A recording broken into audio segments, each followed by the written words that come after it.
Hey folks, David Stewart here. Today's topic, kids are germ factories. Those of you who have kids, you know this because the kids are germ factories and they're maybe sick all the time or getting you sick, getting other kids sick.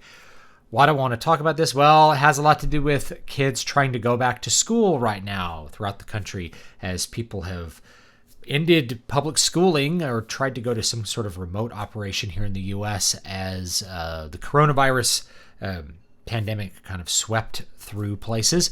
Now it's like, okay, well, we need to get kids back in school. How are we going to do that? And what you see is just this complete dystopia of what they're trying to do, which is that the kids must be picked up and dropped off by a parent because they can't have any contact with other kids. And then they sit in a little cubicle behind like glass, like they're at a Subway restaurant kind of place. And they can't share, they can't trade snacks with each other. At recess, they have to like bounce a ball by themselves. Like this is like hellish for children. But I understand why they're trying to do it because kids are germ factories. That's the reality of it. And even though I think that I'm not going to call it a noble effort, I don't think it's going to work because you can't monitor the kids all the time. They're going to lean around and they're going to be like, here, dude, you want my gum? Here's my gum. You can have it. It's like, here, I'll trade you. Here's my sandwich. You want to bite? The kids are going to find ways to try to trade their germs anyway, or yeah, their parents pick them up, but then they go to the neighborhood playground and then they all play together. Like that's what happens in my neighborhood. That's how my son gets most of his social time. Is like, let's go to the playground and play with all the kids. And it's like, here's all the kids that weren't allowed to even look askance at each other at school. They're just going to play with each other at the playground and share drinks and do whatever else.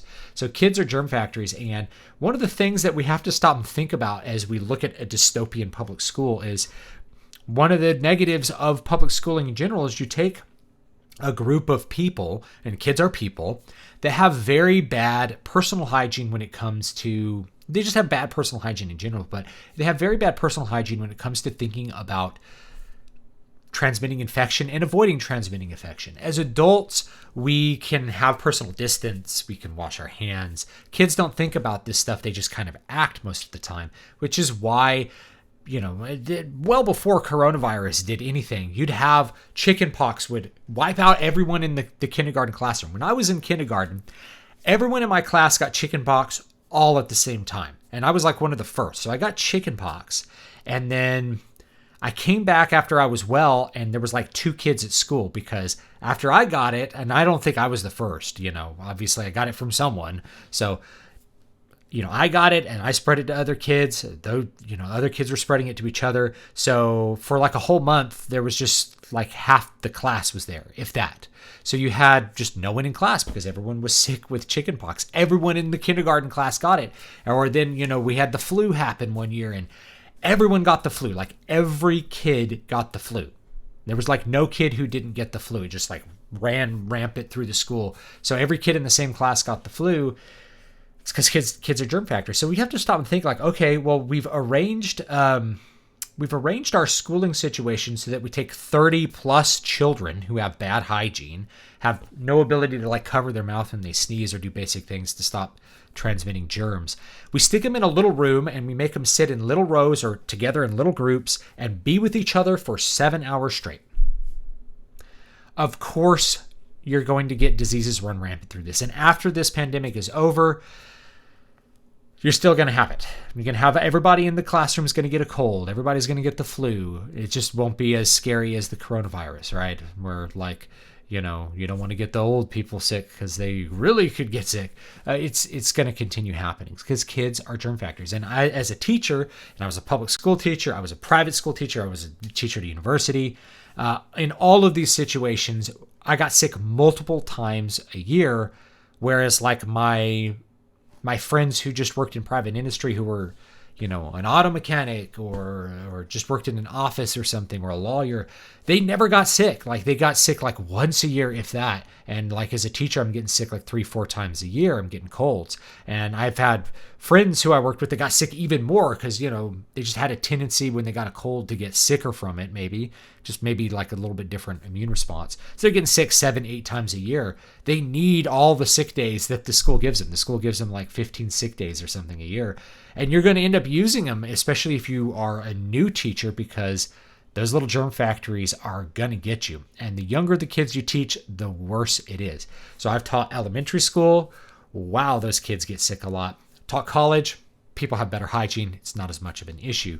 High school, wouldn't be as much of an issue, except you have a kind of a compound thing here, which is that you're seeing 7 different classes, so your exposure is 7 times, roughly 7 times what it would be as if you were a kindergarten teacher as far as number of people. So there's more chances to get the cold because you have more people that maybe are in contact with you, but you're able to kind of keep more distance with high school kids, So anyway, it's just something to think about with public school. If you're thinking of another reason why maybe you want to think about homeschooling or a different schooling situation, charter school, hybrid situation, perhaps where you can lower your kids' exposure to other kids.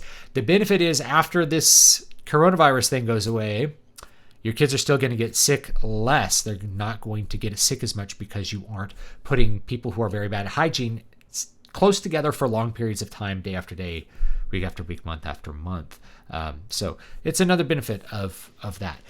There's no real situation I can think of outside of prison that sticks as many people in such close proximity for such long periods of time as school. So anyway, something to think about with that. Kids are germ factories. You're going to learn this if you're not a parent yet. Once you get a kid, they are going to get sick and they're probably going to give the cold to you. That's the way that it ends up working.